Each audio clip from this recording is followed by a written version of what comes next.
నమస్కారం ఈటీవీ 360కి స్వాగతం. ముందుగా ప్రధానాంశాలు. మోదీ గ్యారంటీకి కాలం చెల్లిందన్న ముఖ్యమంత్రి రేవంత్ రెడ్డి. రాష్ట్రానికి నిధులు ఇవ్వని భాజపాకి కర్రు కాల్చి వాత పెట్టాలని పిలుపు. నేడు మరోసారి రాష్ట్రానికి రానున్న ప్రధాని నరేంద్ర మోదీ. కీలక సమయంలో అప్రమత్తంగా ఉండాలని నేతలకు నడ్డా నిర్దేశం.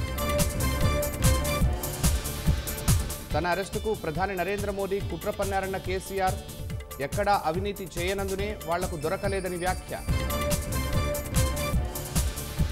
రేవంత్ రెడ్డి పొర్లు దండాలు పెట్టినా నమ్మే పరిస్థితిలో లేరు.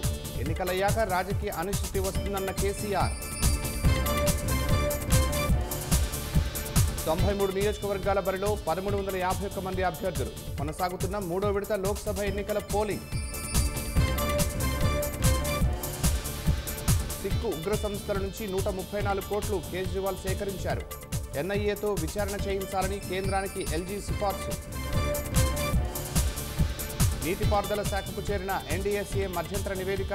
నేడు మేడిగడ్డలో క్షేత్రస్థాయిలో జస్టిస్ పీకే ఘోష్ పరిశీలన. నేటి నుంచి ఇంజనీరింగ్, ఫార్మా, అగ్రికల్చర్ విభాగం ప్రవేశ పరీక్ష. తొలిసారిగా ఫేషియల్ రికగ్నిషన్ అమలు చేస్తున్న జేఎన్టీయూహెచ్.